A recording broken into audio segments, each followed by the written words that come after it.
अस्सलाम वालेकुम स्टूडेंट्स। आज का मेरा टॉपिक है कुड का इस्तेमाल।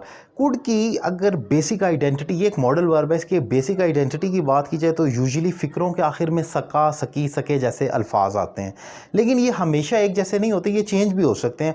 आज इसी के कुछ मेजर पॉइंट्स को मैं डिफ़ाइन करूँगा जो मैंने यहाँ लिखे हैं। तो नंबर 1 इसका जो डेफिनेशन है वो तो ये है कि ये पास्ट ऑफ कैन है। जैसे कैन फर्स्ट फॉर्म है, कुड कुड उसकी सेकंड और थर्ड फॉर्म है, लेकिन ये पास्ट एबिलिटी को शो करता है। कोई ऐसा काम जो आप माजी में कर सके और अल्टीमेटली आपने वो किया भी। For example, he couldn't pass the exam, यानी कि वो इम्तिहान पास नहीं कर सका। इट मीन्स कि उसने अल्टीमेटली ये एक्शन नहीं किया, he didn't have that ability to pass that exam.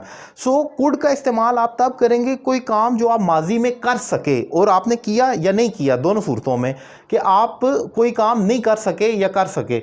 तो ये एक तो ये कि ये पास्ट एबिलिटी को शो करता है, आपकी माजी की एबिलिटी जो आपके अंदर थी। फिर कुड को आप बहुत ज़्यादा पोलाइट रिक्वेस्ट बनाने के लिए भी इस्तेमाल कर सकते हैं। जैसे कि मे है, मे का हम पोलाइट रिक्वेस्ट में पूछते हैं, जैसे मे हेल्प यू, क्या मैं आपकी मदद कर सकता हूँ। लेकिन उसी फिक्रे को अगर आपने बहुत ज़्यादा पोलाइट करना है तो आप कह देंगे कुड आई हेल्प यू। जैसे कि यहाँ पर मैंने एग्जाम्पल लिखा है, could I know your name please, क्या मैं आपका नाम जान सकता हूँ। माइंड इट, यहाँ पर सका, सकी जैसे अल्फाज तो नहीं आ रहे, लेकिन उसके बावजूद ये कुड ही इस्तेमाल होगा, क्योंकि ये एक उसकी बहुत ज़्यादा पोलाइट रिक्वेस्ट कर रहा है, क्वेश्चन कर रहा है पोलाइटली, बहुत ज़्यादा। This is the third degree की, ये सबसे ज़्यादा पोलाइट रिक्वेस्ट है। इसके बाद आगे एक स्ट्रक्चर है कुडंट हेल्प प्लस आईएनजी का।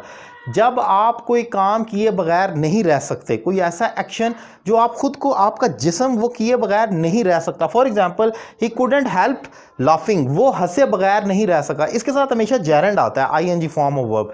तो ये आप तब इस्तेमाल करते हैं कोई काम जब आप किए बगैर नहीं रह सकते। I couldn't help talking to him, मैं उससे बात किए बगैर नहीं रह सका, यानी कि मेरा जिस्म या मेरी ज़ुबान, मतलब मैं इंटरेक्ट किए बगैर नहीं रह सका। मैं नहीं चाहता था लेकिन उसके बावजूद मैं नहीं रह सका। तो ये कुडंट हेल्प प्लस आईएनजी का स्ट्रक्चर आता है। इसके बाद हम आगे अगर देखें तो एक पॉसिबिलिटी का इजहार करने के लिए भी कुड का इस्तेमाल होता है। माइंड इट, अगेन इसकी आइडेंटिटी सकता है जैसे अल्फाज आते हैं, लेकिन यहाँ पर कुड ही आता है। For example, it could be dangerous. अगर कोई ऐसी सूरत हाल है, कोई बच्चा है किसी चीज़ से खेल रहा है, तो मैं कहता हूँ don't play with it, you could hurt yourself, तुम ज़ख्मी हो सकते हो। It could be dangerous for you, ये तुम्हारे लिए ख़तरनाक हो सकता है। बज़ाहिर यहाँ पर सकता है, सकती है जैसे अल्फाज आ रहे हैं, लेकिन फिर भी कुड आएगा, क्योंकि ये एक पॉसिबिलिटी, डाउट की बात की जा रही है, जहाँ पर प्रोबेबिलिटी है कि चांस है ये एक्ट हो सकता है। It could hurt yourself, कि तुम इससे ज़ख्मी हो सकते हो। इसके अलावा जो लास्ट पॉइंट है वो ये कि कुड का, जैसे कि तमाम मॉडल वर्ब का हम पैसिव बनाते हैं तो उसमें बी का इस्तेमाल होता है। सेम इज़ द केस है, यहाँ पर भी बी आएगा। जैसे he could help his friend, तो इसका जब पैसिव करेंगे, his friend could be helped, उसके दोस्त की मदद की जा सकी। जितने भी मॉडल वर्ब हैं उन तमाम का पैसिव बनाने के लिए बी का इस्तेमाल होता है थर्ड फॉर्म के साथ। और इसके अलावा अगर मॉडल वर्ब का कोई फिक्रा और उसमें कोई वर्ब नहीं है, उसमें कोई एक्शन वर्ब नहीं है, या उसमें कोई आपको एक्टिविटी नज़र नहीं आ रही, तो यानी कि उसमें नाउन है या एडजेक्टिव है। फॉर एग्जांपल, वो मसरूफ़ हो सकता है, ही कुड बी बिजी, उस सूरत हाल में भी बी आएगा। अगर आपको कोई वर्ब नहीं मिल रहा, जैसे कि वो बीमार हो सकता है, ही कुड गेट इल, यहाँ तो बाय द वे गेट आ गया, लेकिन अगर मैं कहूँ वो खुश हो सकता है, ही कुड बी हैप्पी। तो यहाँ पर आपने, जब आपके पास कोई ऐसी सूरत हाल हो मॉडल वर्ब में जहाँ कोई एक्शन वर्ब ना हो, तो वहाँ बी एक एक्शन वर्ब का किरदार अदा करता है।